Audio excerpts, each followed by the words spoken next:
एक अच्छा इन्वेस्टर बनने के लिए you have to be a learning machine, and एक लर्निंग मशीन होने के लिए आपको अपनी क्यूरियोसिटी को हमेशा एक्सपैंड करते रहना चाहिए। तो सिमिलरली अपनी क्यूरियोसिटी को एक्सपैंड करने के लिए तो एसओआईसी में हम बार बार डिफरेंट बिजनेस पढ़ते हैं। तो हमने इंडियन बिजनेसेस पे तो बहुत सारी वीडियोस बनाई है। तो आज के इस एनालिसिस में हम 2 ऐसे टेक स्टॉक्स को देखेंगे। एक स्टॉक उसमें से अगेन काफी ज्यादा वैल्यूएशन वाइज डाउन है, एंड जो सेकंड स्टॉक है उसकी भी वैल्यूएशन काफी ज्यादा करेक्ट हुई है। एंड इस बिजनेस एनालिसिस को करने के लिए अगेन मेरे को इंटरनेशनल डिस्क्लोजर्स एंड साथ साथ इंडियन कंपनीज भी पढ़नी पड़ी थी, ताकि मैं एक अच्छा आइडिया बना पाऊँ कि ये कंपनीज कौन सी वैल्यू चेन के अंदर ऑपरेट कर रही है। Before starting the video, do smash the subscribe and the like button.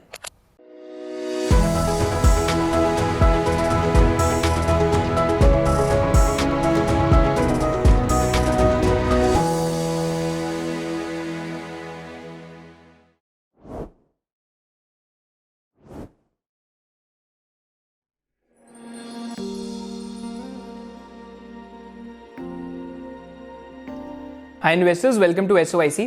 तो आज के इस बिजनेस एनालिसिस में हम लोग 2 ऐसी टेक कंपनीज की बात करेंगे जो फंडामेंटली आई थिंक इस टाइम पे काफी ज्यादा स्ट्रांग लग रही है, एंड इन 2 कंपनीज को इस टाइम पे मैं बहुत केयरफुली स्टडी कर रहा हूँ। पर एनालिसिस स्टार्ट करने से पहले हम 2 चीजें बहुत इंपॉर्टेंट जाते हैं जो इस वीडियो एनालिसिस के लिए बहुत इंपॉर्टेंट है।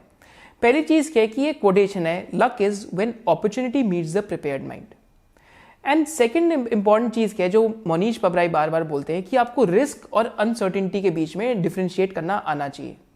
तो पहले हम जो सेकंड स्टेटमेंट है उसको समझते हैं कि रिस्क और अनसर्टिनिटी के बीच का क्या फर्क है। तो इस टाइम पे हमने देखा होगा कि टेक क्रैश हुआ है, माने जितनी भी टेक्नोलॉजी कंपनीज है लिस्टेड इन यूएस या इंडिया के अंदर भी जो लिस्टेड है, तो यहाँ पे वो कंपनीज में क्रैश हुआ उनके स्टॉक प्राइसेस में।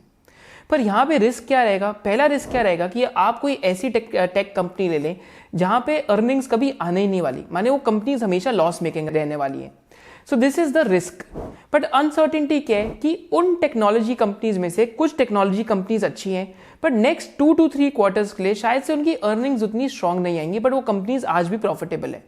सो दैट इज अनसर्टिनिटी कि नेक्स्ट 3 to 4 क्वार्टर्स में शायद से वहां पे इतनी स्ट्रांग अर्निंग्स नहीं आएंगी, बट 4 to 5 ईयर्स के होराइजन से इन कंपनीज का अर्निंग्स काफी ज्यादा स्ट्रांग है। तो अनसर्टिनिटी तब आती है जब टाइम पे अगर आप कार चला रहे हैं, अगर आप एकदम आपके सामने जो सामने का टर्न हो आपको वो दिख ना रहा हो, बट आगे जब आप टर्न पूरा ले लें तो वहां पे आगे कोई भी ना हो। सो this is an element of uncertainty. तो ये एक अनसर्टिनिटी का एलिमेंट है। और रिस्क का एलिमेंट क्या रहता है कि अगर कंपनी एक्चुअली में परमानेंटली लॉस मेकिंग है एंड कंपनी के ऊपर डेट भी है, तो दैट इज द रिस्क कि वो कंपनी शायद से असली में कोलैप्स कर सकती है। तो luck is when opportunity meets the prepared mind कब होता है कि एक्चुअली में आपने ऐसी कंपनीज पढ़ रखी हैं जो कंपनीज बहुत ज्यादा अच्छा कर रही हैं, जिनका 30% ROE है, 40% ROE है, अर्निंग्स ग्रोथ 30% है, 40% है, बट शायद से अगले 1-2 क्वार्टर अर्निंग्स नहीं आएंगी। तो उस टाइम पे इन कंपनीज का स्टॉक जनरली करेक्ट हो जाता है, क्योंकि आप ऑलरेडी प्रिपेयर्ड है। तो you can actually prepare yourself to be lucky कि इन पॉइंट्स ऑफ टाइम पे आप इन स्टॉक्स को और डीपली पढ़ सकते हैं, and in point of time पे आप इन एक्चुअली प्राइसेस का फायदा उठा सकते हैं। So this is the meaning of luck is when opportunity meets the prepared mind. First company जिसकी हम बात करेंगे, इस कंपनी का नाम है ईपैम। एंड ईपैम एक्चुअली में लास्ट 10 ईयर्स के अंदर it is one of the fastest growing IT companies abroad as well. या पूरे वर्ल्ड के अंदर अगर हम देख सकते हैं तो इस कंपनी का ऑलमोस्ट जो रेवेन्यू ग्रोथ है 29% के आसपास रहे, इस कंपनी का जो प्रॉफिटेबिलिटी ग्रोथ है वो भी 27-28% से ऊपर है। अगर हम इस कंपनी का रिटर्न ऑन कैपिटल एम्प्लॉयड या रिटर्न ऑन इन्वेस्टेड कैपिटल, अगर हम इस कंपनी में से कैश हटा देते हैं बैलेंस शीट पे से, तो रिटर्न ऑन इन्वेस्टेड कैपिटल भी 25 to 30% के आसपास है, विच अगेन जो IT सर्विसेज कंपनीज के अंदर जनरली रहता ही है। तो ईपैम क्यों इंटरेस्टिंग है कि ईपैम एक्चुअली में 1993 में एस्टैब्लिश हुआ था, and EPAM Indian IT services companies से थोड़ा डिफरेंट है, क्योंकि ईपैम का जो फुटप्रिंट है that is totally global. Global क्या मतलब है कि इंडियन IT कंपनीज हैं उनका सारा हायरिंग ज्यादातर इंडियन एम्प्लॉयज का होता है, वेरएज ईपैम का जो हायरिंग था तो जो सेंट्रल यूरोप है या जो ईस्टर्न यूरोप है एंड जो रशिया है वहां से ज्यादा हायरिंग होता था। तो रशिया पहले 90s में सोवियत यूनियन के नाम से होता था, तो उसके बाद ईपैम का जो हायरिंग था यहाँ पे था। अब यहाँ पे टैलेंट के बीच में एक फर्क रहता है। तो ये एक फर्स्ट प्रिंसिपल थिंकिंग है जो आपको शायद से बहुत कम लोग बता पाएंगे, क्योंकि मैंने 4-5 इंडस्ट्री वेटरन से बात करी तब जाके मेरे को इसका आइडिया लगा कि यहाँ पे डिफरेंसेस क्या रहते हैं। तो ईपैम एक्चुअली में बहुत कॉम्प्लेक्स इंजीनियरिंग प्रॉब्लम सॉल्व करता है, माने जो engineering research and development business है ईपैम उसके अंदर वर्ल्ड मार्केट लीडर के अंदर आता है। एंड ER&D बिजनेस के अंदर ईपैम बहुत ही ज्यादा कॉम्प्लिकेटेड प्रॉब्लम सॉल्व करता है, and within the industry EPAM is actually known as a IT service company जो बहुत ज्यादा इनोवेशन भी करती है। एंड साथ साथ ईपैम का जो डिजिटल सर्विसेज बिजनेस है आज ऑलमोस्ट इट इज 100% बेसिकली ऐसी बिजनेस है जो 100% जो डिजिटल सर्विसेज है वो प्रोवाइड कर रहा है इस टाइम पे। जैसे हैप्पीएस्ट माइंड क्लेम करते रहते हैं, ईपैम एक्चुअली में उसको कर रहा है। तो 3 कंपनीज है वर्ल्ड के अंदर आईटी सर्विसेज में जो इस टाइम पे 100% डिजिटली इनेबल्ड है। One is basically Endava, second is Globant and third one is EPAM. And EPAM का साइज इन सब में से बड़ा है।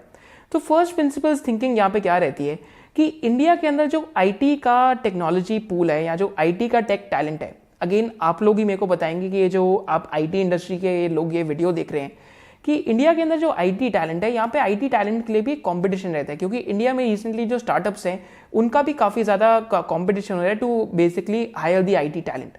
तो इंडिया में IT talent specially for engineering research and development, माने अगर आपको प्रोडक्ट की जो R&D आउटसोर्सिंग करनी है, इसके अंदर उतना अच्छा नहीं माना जाता। इसका एक और एग्जाम्पल भी है कि इंडिया के अंदर कोलकाता के अंदर भी जो आईटी सर्विसेज के सेंटर्स खुल रहे हैं, तो कोलकाता के अंदर आईटी सर्विसेज सेंटर्स जो खुल रहे हैं, तो कोई अगर मतलब बेसिकली बाहर की आईटी सर्विस कंपनी होगी तो वो शायद से आके वहाँ पे आके हायर ना करे, क्योंकि वहाँ पे जो आपके फ्रेशर्स आ रहे हैं they are not job ready, आप उनको ट्रेनिंग देनी पड़ती है। वेराज ईस्टर्न यूरोप या सेंट्रल यूरोप के अंदर क्या डिफरेंस है कि ईस्टर्न यूरोप और सेंट्रल यूरोप में स्टार्टअप का कल्चर नहीं है। क्योंकि स्टार्टअप का कल्चर नहीं है तो ये जितने भी वहाँ पे यंग एम्प्लॉयज़ हैं तो इंजीनियरिंग या फिर इन सारी चीज़ों पे बहुत ज़्यादा फोकस रहते हैं। And as soon as they enter the job market they are job ready, माने as soon as you join a company आप जॉब रेडी रहते हैं। सेकेंडली क्या है कि जनरली वहाँ पे ये कंसिडर करा जाता है कि वो लोग अपस्किलिंग पे बहुत ज़्यादा खर्च करते हैं, तो इस वजह से जो इंजीनियरिंग चैलेंजेस हैं वो उनको सॉल्व करना ज़्यादा ईजी रहता है। तो ईपैम का अगर आज हम अगर यहाँ पे ईपैम का हम एक डिस्क्लोजर देखते हैं, तो ईपैम का जो मोर देन 60% डिलीवरी है रेवेन्यूज का, माने एम्प्लॉयज कहाँ से काम कर रहे हैं, तो सेंट्रल यूरोप से काम कर रहे हैं एंड ईस्टर्न यूरोप से काम कर रहे हैं। तो यहाँ पे कौन सी कंट्रीज आती हैं? मोल्डोवा हो गया, आपका रोमेनिया हो गया, जॉर्जिया हो गया, बेलारूस हो गया, रशिया हो गया, एंड साथ साथ हम यूक्रेन की बात करें तो यहाँ पे यूक्रेन भी आते हैं एज एन एग्जाम्पल। तो रशिया से तो ईपैम ने रिसेंटली अनाउंस करे कि अपनी पूरी जो वर्कफोर्स है वो कट कर देंगे, पर ईपैम के जो मेजॉरिटी ऑफ द वर्कफोर्स है they are EU passport holders. अगर आप EU पासपोर्ट होल्डर्स हैं तो आप यूरोप के अंदर कहीं पे भी माइग्रेट कर सकते हैं। तो यहाँ पे आज अनसर्टिनिटी और रिस्क है, तो आपको ये चीज़ समझनी ज़रूरी है जब हम स्टॉक का एनालिसिस से पहले। आज क्योंकि यूक्रेन और रशिया वॉर चल रही है तो सबसे पहली अनसर्टिनिटी क्या आई कि ईपैम का ऑलमोस्ट 60% डिलीवरी, जो फर्स्ट ऑर्डर थिंकिंग आपको क्या बताती है कि 50-60% डिलीवरी ईपैम का यूक्रेन और रशिया से हो रहा है, जिसकी वजह से इनका एकदम स्टॉक प्राइस ऑलमोस्ट $700 से गिर के ऑलमोस्ट $180 के आसपास आ गया, माने 70 की पी ऑलमोस्ट 18x पी पे आ गई। वेराज जब हम Q1 का रिजल्ट देखते हैं तो कंपनी ने almost 50% year on year revenue के अंदर जो ग्रोथ है इस टाइम पे डिलीवर करी है। तो पहला तो फर्स्ट ऑर्डर कॉन्सेप्ट थिंकिंग क्या है कि इस कंपनी पे हिट आएगा, बट यहाँ पे सेकेंड, थर्ड और फोर्थ ऑर्डर थिंकिंग आपको लगानी चाहिए। सेकेंड ऑर्डर थिंकिंग क्या कहते हैं ईपैम के केस में कि ईपैम जो बाकी जोग्राफीज हैं, अगर लैटिन अमेरिका की बात करेंगे, अगर आप इंडिया की बात करेंगे, तो इंडिया एंड लैटिन अमेरिका के अंदर ईपैम इस टाइम पे बहुत अग्रेसिवली हायरिंग कर रहे हैं। तो इंडिया के अंदर उनका जो बेसिकली हेड काउंट है, यहाँ कितने लोग काम कर रहे हैं इंडिया के अंदर ईपैम के, ऑलमोस्ट लास्ट 1 ईयर के अंदर डबल हो गए। तो यहाँ पे हमें जो टाटा एलेक्सी हो गया, LTTS हो गया, KPIT हो गया, हमें एक बहुत इंपॉर्टेंट मेट्रिक ये ट्रैक करना है कि इन कंपनीज का अट्रेशन कहाँ पे जा रहा है, क्योंकि इन कंपनीज का अट्रेशन बढ़ सकता है because EPAM is actually the world market leader types and वो एक प्राइसिंग वॉर भी क्रिएट कर सकता है टैलेंट के लिए। ईपैम का अट्रेशन बिलो 20% के आसपास है। सेकेंड ऑर्डर थिंकिंग यहाँ पे क्या है कि यूक्रेन में जो उनके वर्कफोर्स है इस टाइम पे ऑलमोस्ट 100% यूटिलाइजेशन पे काम कर रहे थे, तो माने ईपैम का अभी भी बहुत ज़्यादा वर्क डिस्टर्ब नहीं हुआ, वर्क फ्लो डिस्टर्ब नहीं हुआ। तो ईपैम इस टाइम पे क्योंकि EU पासपोर्ट होल्डर्स हैं उनके एम्प्लॉइज, तो यूक्रेन से काफ़ी सारे अपने एम्प्लॉइज को शिफ्ट कर रही है टुवर्ड्स रोमेनिया या जो बाकी कंट्रीज हैं उनकी तरफ। कुछ एम्प्लॉइज जो US है यहाँ पे भी आ सकते हैं, सेंट्रल एशिया में भी जा रहे हैं, सर्बिया में भी जा रहे हैं, टर्की में भी जा रहे हैं। So this is the advantage of being a truly global IT company. तो यहाँ पे अनसर्टेनिटी क्या आई, क्यों एकदम स्टॉक प्राइस क्रैश करा ऑलमोस्ट 50-60% से within a span of 1 week. तो पहला रीज़न तो जो हमने बात करी कि एक ये अनसर्टेनिटी है कि यूक्रेन और रशिया का यहाँ पे वॉर चल रहा है। सेकेंड अनसर्टेनिटी का यहाँ पे क्या रीज़न है कि सबसे बड़ा अनसर्टेनिटी क्या था कि ईपैम ने जो अपना गाइडेंस था उसको यहाँ से विड्रॉ कर लिया। तो US के अंदर जो कंपनीज हैं जनरली 1 ईयर का गाइडेंस हमेशा दे के रखती हैं। अगर कंपनीज गाइडेंस विड्रॉ कर रही हैं तो मतलब कंपनी की जो अर्निंग्स ग्रोथ है उन पर रिस्क आ सकते हैं। तो दिस वॉज द सेकेंड की रीज़न कि स्टॉक में बहुत ज़्यादा मैसिव फॉल आया। तो आप लोगों को ये सोच के देखना पड़ेगा कि ये अनसर्टेनिटी एक्चुअली में अनसर्टेनिटी है या एक्चुअली में रिस्क है। तो एक बार हम ईपैम के बिजनेस की तरफ आते हैं। तो अगर हम ईपैम का यहाँ पे बिजनेस देखते हैं और देखते हैं कि कौन सी इंडस्ट्रीज की तरफ ये एक्सपोज्ड है, तो ट्रैवल एंड कंज्यूमर यहाँ पे ऑलमोस्ट 20 to 25% ऑफ वर्टिकल है। एंड इस क्वार्टर में ट्रैवल एंड कंज्यूमर की 91% ग्रोथ थी। Life sciences and health care almost इस कंपनी का ऑलमोस्ट 10% है, जहाँ पे ऑलमोस्ट 36% की ग्रोथ थी इस क्वार्टर में। जो बाकी इमर्जिंग टेक्नोलॉजीज है वो ऑलमोस्ट इस कंपनी में 8 to 10% है। इस टाइम पे यहाँ पे 59% ग्रोथ थी। फाइनेंशियल सर्विसेज ऑलमोस्ट इस कंपनी का 15 to 16% है, इस क्वार्टर में 54% ग्रोथ थी। बिजनेस इंफॉर्मेशन एंड मीडिया की जब बात करते हैं तो ऑलमोस्ट यहाँ पे 12 to 13% का रेवेन्यू है, एंड इस क्वार्टर के अंदर 32% ग्रोथ थी। एंड फाइनली जब हम सॉफ्टवेयर एंड हाईटेक की बात करते हैं तो ऑलमोस्ट 5 to 10% ऑफ रेवेन्यू है, एंड इस क्वार्टर में इस सेगमेंट में भी इस कंपनी की 29% के आसपास ग्रोथ थी। तो बेसिकली ईपैम, अगर आप आईटी इंडस्ट्री में किसी एक्सपर्ट से बात करेंगे तो EPAM is actually considered to be the Accenture of ER&D। ER&D business normal IT services business से डिफरेंट होते हैं, क्योंकि ER&D बिजनेस आपको जो प्रोडक्ट की रिसर्च एंड डेवलपमेंट है उसके अंदर भी बहुत हेल्प करते हैं। अगर यहाँ पे हम ईपैम के कस्टमर्स देखते हैं तो इनके कस्टमर्स कौन है? फर्स्ट कंपनी है by the name of Daimler. तो डाइमलर जो मर्सिडीज के यहाँ पे कार्स मैन्युफैक्चर करते हैं। Second company is by the name of liberty global इनके कस्टमर्स में। फिर अगर और इनके कस्टमर्स देखते हैं तो जो बकार्डी है वो भी इनका कस्टमर है। इक्विफैक्स जो बेसिकली इंडिया में जैसे सिबिल है, लोगों का जो डेटा प्रोवाइड करता है, सिमिलरली वो भी इनका एक कस्टमर है। UBS इनका सबसे लार्जेस्ट कस्टमर है when it comes to their financial division. तो UBS के साथ इन्होंने 2017 के अंदर ऑलमोस्ट एक $300 मिलियन की डील भी साइन करी है, which is a multi year deal. माने $300 मिलियन की जो आपकी जितना भी आपका डिजिटल ट्रांसफॉर्मेशन है उसकी डील साइन करी है, विच अगेन हमें बताता है कि एक्चुअली में कंपनी के अंदर ग्रोथ ट्रिगर्स एंड जो कस्टमर का जो क्लाइंट्स का रेवेन्यू है काफ़ी ज़्यादा स्टिकी है। So these are some of the customers. अगर हम यहाँ पे आके ईपैम का कंपैरिजन करते हैं और आईटी सर्विसेज कंपनी से इंडिया में, तो लास्ट 5 ईयर्स में ईपैम का जो रेवेन्यू ग्रोथ था वो 23.5% के आसपास था। वेराज जब हम ग्लोबैंड का देखते हैं तो ग्लोबैंड का या इंडावा का देखते हैं तो इंडावा का 23% था। LTTS का लास्ट 5 ईयर्स में रेवेन्यू ग्रोथ 15% था।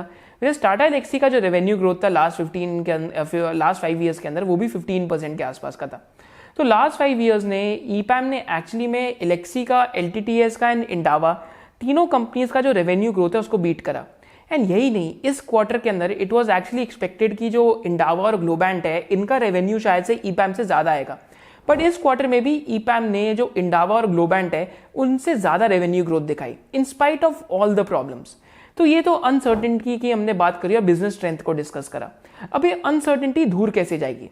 तो पहली चीज अनसर्टेनिटी कैसे दूर जाएगी कि by the end of this year EPAM का ऑलमोस्ट जो बेसिकली इस टाइम पे डिलीवरी हो रहा है यूक्रेन एंड रशिया से, तो that will fall to less than 30%। मैंने रशिया में तो बंद कर दिया, बट यूक्रेन का जो डिलीवरी है 30% से भी नीचे आ जाएगा।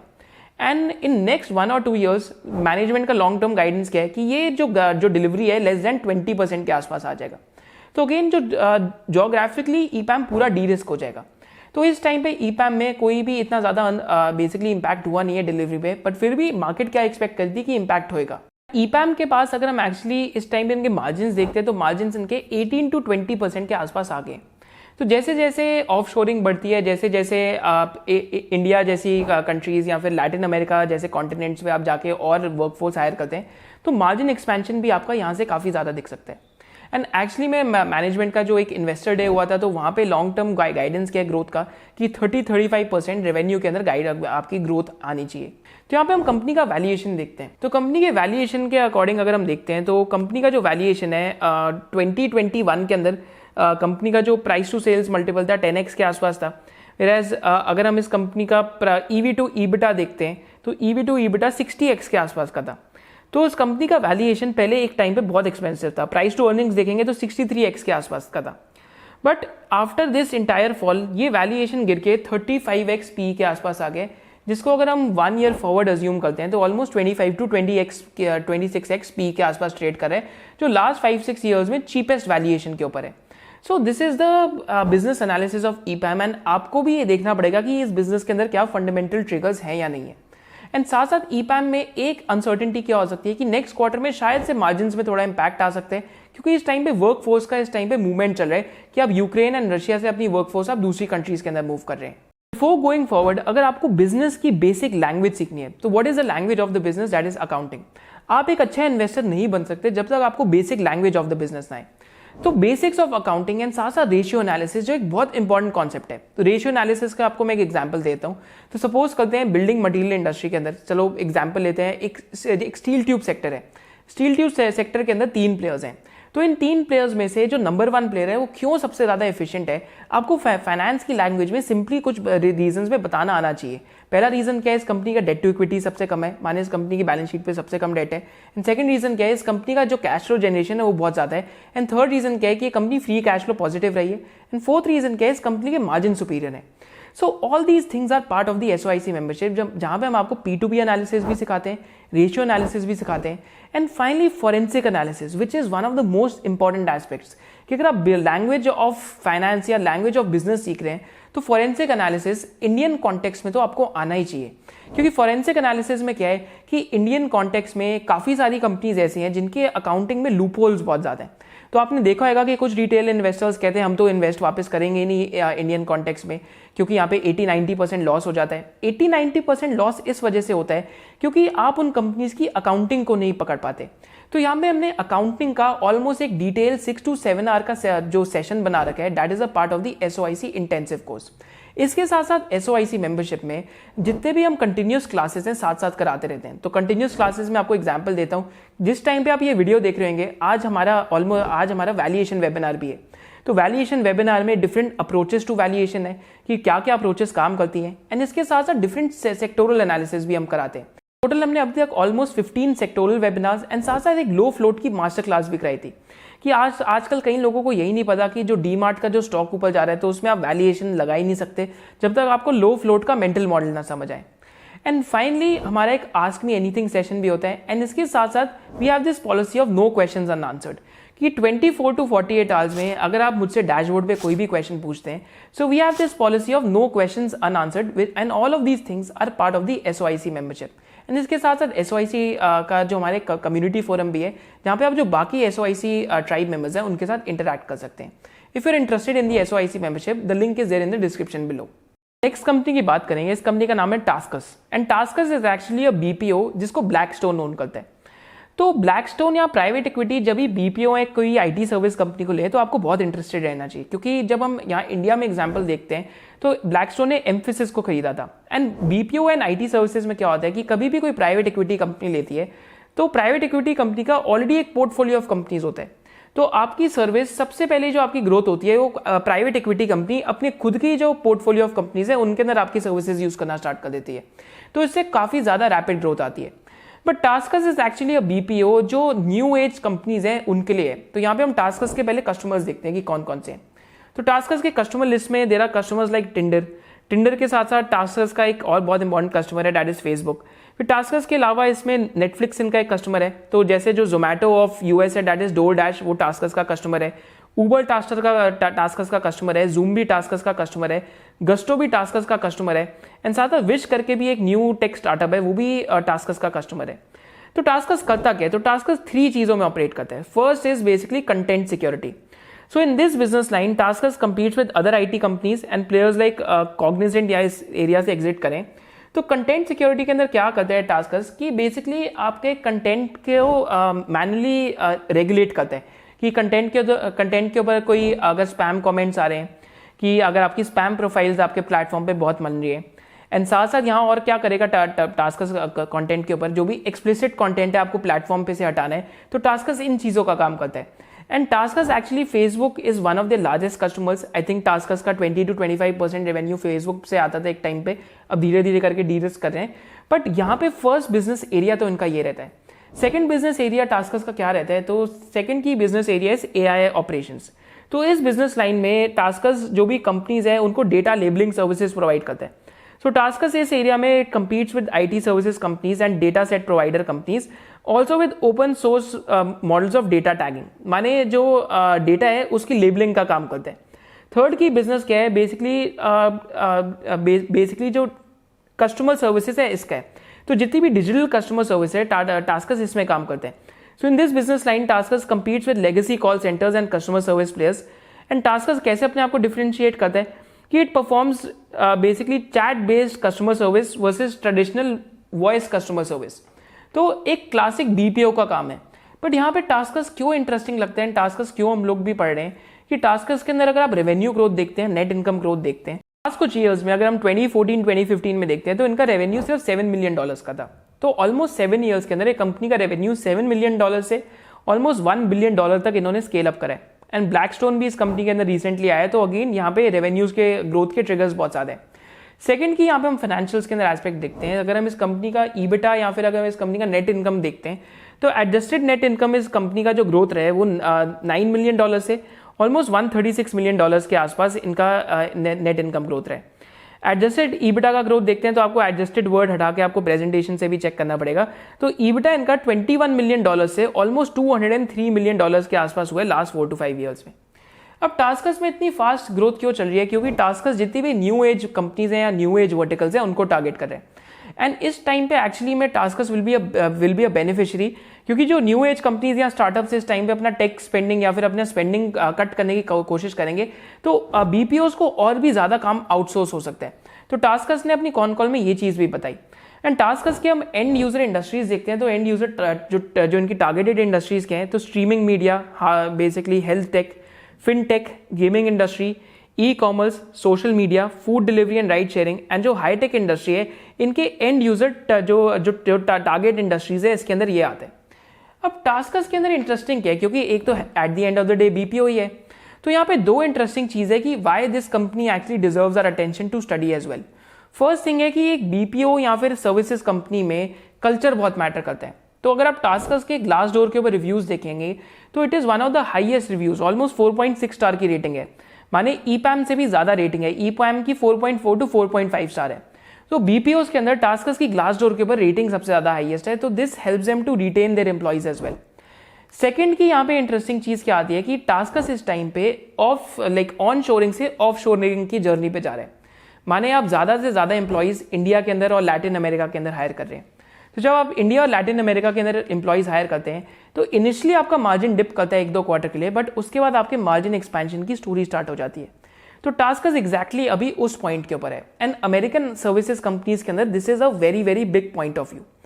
टास्कस के अंदर जो हम इनकी जो सर्विसेज है उसके अंदर आके अगर इनकी ग्रोथ देखते हैं तो सर्विसेज के अंदर जो इनकी ग्रोथ है तो रेवेन्यू बाय सर्विस लाइन अगर आप देखते हैं तो पहले सिर्फ ऑल सर्विसेज लाइन था $117 मिलियन का, बट अगर आप रन रेट के ऊपर देखते हैं 2021 के अंदर जो एआई सर्विस है वो 14% ऑफ रेवेन्यू है, कंटेंट सिक्योरिटी 22% है, कस्टमर सर्विस आज भी 64% ऑफ रेवेन्यू है। एंड रेवेन्यू बाय ज्योग्राफी देखते हैं तो यूएस 32% है, रेस्ट ऑफ द वर्ल्ड 16% है, एंड 52% जो इनका जो basically revenue delivery by geography है that is coming from Philippines.